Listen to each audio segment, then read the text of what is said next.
ডেমরার Mahbubur Rahman college ভাঙচুরের ঘটনায় সোহরাওয়ার্দী কলেজের শিক্ষার্থীরা জড়িত নয় বলে দাবি করেন কলেজটির শিক্ষার্থীরা।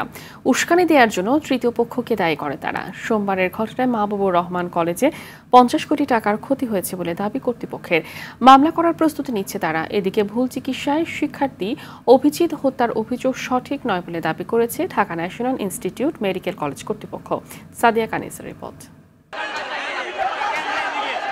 ভুল চিকিৎসায় মাহবুবুর রহমান মোল্লা কলেজের শিক্ষার্থী অভিজিতের মৃত্যুর অভিযোগে রবিবার ঢাকা ন্যাশনাল মেডিকেল ইনস্টিটিউট হাসপাতালে হামলা চালায় শিক্ষার্থীরা।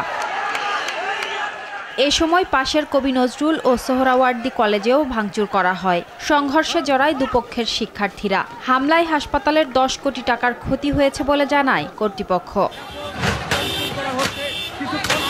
সংবাদ সম্মেলনে ন্যাশনাল মেডিকেল কলেজ কর্তৃপক্ষ দাবি করেন ভুল চিকিৎসায় অভিজিতের মৃত্যু হয়নি। কুচক্রী মহল হাসপাতালের উপর মিথ্যা দায়ভার চাপানোর ঐকান্তিক চেষ্টায় লিপ্ত, যা সম্পূর্ণ মিথ্যা ও ভিত্তিহীন। ঘটনার দিন দায়িত্বে থাকা চিকিৎসককে সাময়িক বরখাস্ত করা হয়। এ বিষয়ে তদন্ত চলমান আছে। ছাত্রদের যে বর্তমান পরিস্থিতিতে উত্তেজনা ভাব এবং আমরা তাকে এভাবেই চেষ্টা দেওয়া হয়েছে যে সুষ্ঠু তদন্তের সাথে তোমাকে সাময়িকভাবে কার্যক্রম থেকে অব্যাহতি দেওয়া হয়েছে এবং প্রতিদিনের হাজিরা স্বাক্ষর করা হবে।